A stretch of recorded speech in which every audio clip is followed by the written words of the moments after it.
అదే RTV app వార్తల్ని క్షణాల్లో చదివే అవకాశం ఉంటుంది. ఒక న్యూస్ పేపర్, ఒక టెలివిజన్ ఛానల్ మీ చేతుల్లో ఎప్పుడూ ఉంటాయి. నేను ఉమ్మడి పాలమూరు జిల్లాలో నిర్మించినటువంటి పాలమూరు రంగారెడ్డి ప్రాజెక్టు పరిశీలనకు కాంగ్రెస్ పార్టీ నాయకులు, జిల్లా ఎమ్మెల్యేలు, సిడబ్ల్యూసీ ప్రత్యేక ఆహ్వానితులు వంశీచంద్ర రెడ్డి వారంతా కూడా వెళ్తున్నారు. ప్రస్తుతం మనతో పాటు వంశీచంద్ర రెడ్డి ఉన్నారు. అన్న చెప్పండి, ఏంటి సడన్గా అటు బీఆర్ఎస్ వాళ్ళంతా కూడా మేడిగడ్డ వెళ్తున్నారు, ఇప్పుడు కరెక్ట్గా మీరు అదే టైంలో పాలమూరు రంగారెడ్డి సందర్శనకు వెళ్తున్నారు, ఏమనుకోవచ్చు? ఇదంతా ఒక ప్రాజెక్టు వారనుకోవచ్చు. తెలంగాణ రాష్ట్ర ప్రజలని గత 10 సంవత్సరాలు మోసం చేసినటువంటి బీఆర్ఎస్ దక్షిణ తెలంగాణని ఎడారిగా మార్చిండ్రు, ఉత్తర తెలంగాణలోనేమో లక్షల కోట్ల అవినీతి సొమ్ము కాంట్రాక్టర్లు కాజేసే విధంగా ఆ కాంట్రాక్టర్లు ఇచ్చేటువంటి కమిషన్లకు కక్కుర్తిపడి ఉత్తర తెలంగాణని సర్వనాశనం చేసిండ్రు. ఇక్కడనేమో మన దక్షిణ తెలంగాణలో మన పాలమూరుకి దక్కాల్సినటువంటి నీటి వాటా సాధించడంలో కేసీఆర్ విఫలమైండు, వచ్చినటువంటి నీటి వాటాని వినియోగించుకోవడంలో కేసీఆర్ విఫలమైనరు, కొత్త ప్రాజెక్టులు కట్టడంలో పూర్తిగా విఫలమైనరు. మేము కాంగ్రెస్ హయాంలో ఉన్నప్పుడు రాజశేఖర రెడ్డి గారు జలయజ్ఞంలో భాగంగా కట్టినటువంటి కల్వకుర్తి, నెట్టెంపాడు, భీమా, కోయిల్ సాగర్, జూరాల వాటిని ఆపరేట్ చేసి మెయింటైన్ చేసి వాటి ద్వారా సరిగ్గా నీళ్ళు ఇవ్వడంలో విఫలమైనరు. పూర్తిగా పాలమూరు జిల్లాని సర్వనాశనం చేసి ఏ మహబూబ్ నగర్ లోక్సభ ప్రజలైతే కేసీఆర్కి రాజకీయ పునర్జన్మ ఇయ్యనికే 2009లో ఆయనని మహబూబ్ నగర్ ఎంపీగా గెలిపించిండ్రో ఆ ప్రజల మీదనే, ఆ పాలమూరు ప్రజల మీదనే కక్ష కట్టి ఇవాళ పాలమూరుకి తీవ్రమైనటువంటి అన్యాయం, పాలమూరుకే కాదు పూర్తి దక్షిణ తెలంగాణకి తీవ్రమైనటువంటి అన్యాయం చేసిండు. తర్వాత ఉత్తర తెలంగాణకి ఏమన్నా మేలు చేసిందంటే కాళేశ్వరం పేరుతోటి లక్షల కోట్ల అవినీతి చేసి ఇవాళ మేడిగడ్డ బొందలగడ్డ అయ్యేటట్టుగా చేసి, అంటే ఇది నా కవిత్వం కాదు, కేసీఆర్ స్వయంగా ఆయన మాటలలో చెప్పింది. బొందలగడ్డ, మేడిగడ్డ ఒక బొందలగడ్డ అని. ఆ బొందలగడ్డకి ఇవాళ కేసీఆర్ చెప్పినటువంటి బొందలగడ్డకి ఇవాళ కేసీఆర్కి సంబంధించినటువంటి వ్యక్తులు, వాళ్ళ మాజీ మంత్రులు కానీ వాళ్ళ శాసనసభ్యులు ఎవరెవరు పోతున్నారో వాళ్ళందరూ కూడా మేడిగడ్డకు పోయి మళ్ళీ ప్రజలని మోసం చేయనికే, మళ్ళీ అవాస్తవాలు చెప్పి ప్రజలను మోసం చేయనికే పోతున్నారు. వాళ్ళ బండారం బయట పెట్టనికే బీఆర్ఎస్ నిజస్వరూపం. కేసీఆర్ ఏ విధంగా మనకి మోసం చేసి మనకు వెన్నుపోటు పొడిచిండో కేసీఆర్ బండారం బయట పెట్టనికే, కేసీఆర్ నిజస్వరూపం బయట పెట్టనికే, కేసీఆర్ ఆయన కుటుంబం ఎట్లా రాష్ట్రాన్ని దోచుకున్నదో బయట పెట్టనీకనే ఆ ప్రయత్నంలో భాగంగా మేము ఇవాళ మా శాసనసభ్యులు జిఎంఆర్ కానీ, అనిరుద్ రెడ్డి గారు కానీ, పర్ణికారెడ్డి గారు, వీర్లపల్లి శంకర్ గారు, ఎన్ఎం శ్రీనివాసరెడ్డి గారు, అలానే మన వాకేటి శ్రీహర్ గారు, మేమందరము ఆ ప్రయత్నంలో ఉన్న భాగంగా ప్రజలకు నిజం తెలియాలి, పాలమూరు ప్రజలకు, తెలంగాణ ప్రజలకు నిజమేందో తెలియాలి.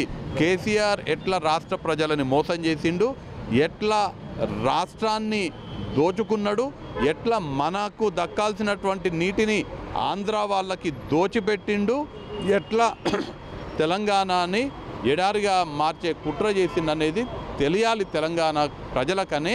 మీరు అంటున్నారు కృష్ణా జలాల విషయంలో కేసీఆర్ పూర్తిగా మోసం చేశాడు, మరోపక్క కేసీఆర్ అంటున్నాడు కృష్ణా జలాలపై మరో ఉద్యమం చేస్తాము, కాంగ్రెస్ పార్టీ కృష్ణా జలాల వాటా విషయంలో కూడా పూర్తిగా అన్యాయం చేస్తున్నారు. మన్నటిదాకా ఉన్నది అధికారంలో ఎవరు? మన్నటిదాకా కేసీఆర్ అధికారంలో ఉన్నాడు, శాతగాక ఏం చేయలేదు. అంటే ఇవాళ ఒకవేళ కేసీఆర్ కృష్ణా జలాల కోసం మరో ఉద్యమం చేస్తాము అని అంటున్నాడంటేనే ఆయన అసమర్థత, ఆయన చేతగానితనం కేసీఆర్ ఒప్పుకున్నట్టే.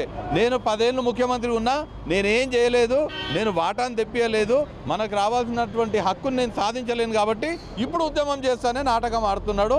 కేసీఆర్ నాటకాన్ని బయట పెట్టనీకనే మా ప్రయత్నము. కేసీఆర్ బండారం బయట పెడతాము. కేసీఆర్ దుర్మార్గుడు.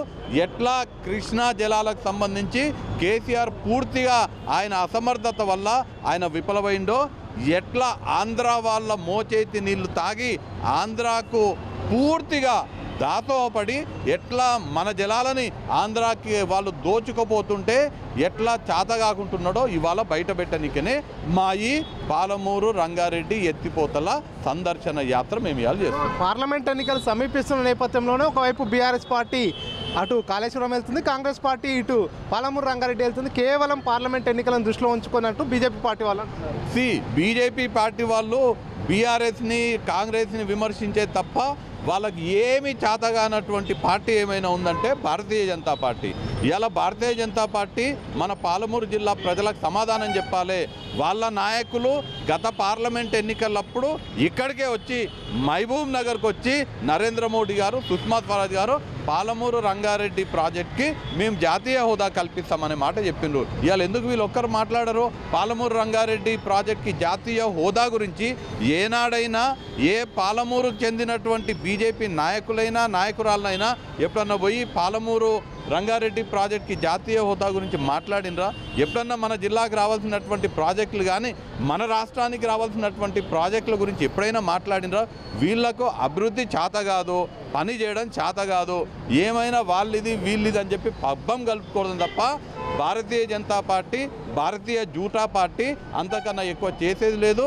మన దేశాన్ని, మన రాష్ట్రాన్ని, మన జిల్లాని అందరికన్నా మోసం చేసింది కేసీఆర్. అంటే కేసీఆర్ కన్నా ఇంకా మోసం చేసే వాళ్ళు ఎవరన్నా ఉన్నారంటే అది భారతీయ జనతా పార్టీ వాళ్ళే. ఫైనల్గా ఈరోజు అంటే మీరు ప్రాజెక్టుల సందర్శనలో భాగంగా ఏ రిజర్వాయర్లు పరిశీలించబోతున్నారు?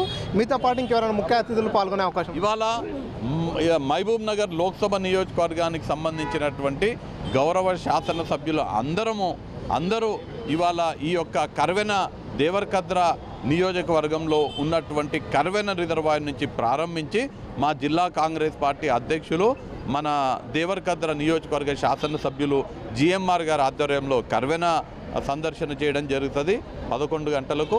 అది అయిన తర్వాత జడ్చర్ల శాసనసభ్యులైనటువంటి జనంపల్లి అనిరుద్ రెడ్డి గారి ఆధ్వర్యంలో ఉదండాపూర్ రిజర్వాయర్ సందర్శన, దాని తర్వాత షాద్నగర్లో వీర్లపల్లి శంకర్ గారి ఆధ్వర్యంలో లక్ష్మీదేవిపల్లి రిజర్వాయర్ ఎక్కడుందో దేవులాడతాం. వాళ్ళు అన్ని రిజర్వాయర్లు కట్టినాం, నీళ్ళు ఇస్తున్నాం, పచ్చగైంది పాలమూరు అంటుండు. ఏడ పచ్చగైంది ఆ లక్ష్మీదేవిపల్లి రిజర్వాయర్? మాకైతే ఏడ కనిపించలేదు. పోయి అలా దేవులాడతాం ఆ రిజర్వాయర్ని. ఈ ముగ్గురు శాసనసభ్యులే కాక ఎన్ఎం శ్రీనివాసరెడ్డి గారు, పర్ణికా రెడ్డి గారు, శ్రీహరి ముదిరాజు గారు కూడా, అలానే కాంగ్రెస్ పార్టీ మా నాయకులు, మా కార్యకర్తలు అందరూ కూడా, రైతులు పెద్ద ఎత్తున ఈ కార్యక్రమంలో పాల్గొనబోతున్నారు. మొత్తంగా పాలమూరు రంగారెడ్డి ప్రాజెక్టులో భాగంగా నిర్మించినటువంటి రిజర్వాయర్ల పరిశీలన చేస్తాం. కేసీఆర్ భాగోతాన్ని ఎండగట్టేందుకే ఈ పర్యటన. పాలమూరు రంగారెడ్డి ద్వారా పాలమూరు మొత్తం కూడా సస్యశ్యామలమవుతుంది అనేటటువంటి స్టేట్మెంట్ ఇచ్చారు. ఎంత మేర పనులు పూర్తయ్యాయి, ఎంత మేర నత్తనడకన నడుస్తున్నాయి అనే విషయాన్ని ప్రజలకు తెలియబరిచేందుకే ఈరోజు ఈ కార్యక్రమాన్ని తీసుకొస్తున్నామంటూ వంశీచంద్ర రెడ్డి తెలియజేస్తున్నారు. మణికంఠ, RTV, మహబూబ్ నగర్. మరిన్ని వీడియోస్ కోసం ఛానల్ ని సబ్స్క్రైబ్ చేయండి. లేటెస్ట్ అప్డేట్స్ కోసం వాట్సాప్ ఛానల్ ని ఫాలో చేయండి. అండ్ లింక్ డిస్క్రిప్షన్ లో ఉంది.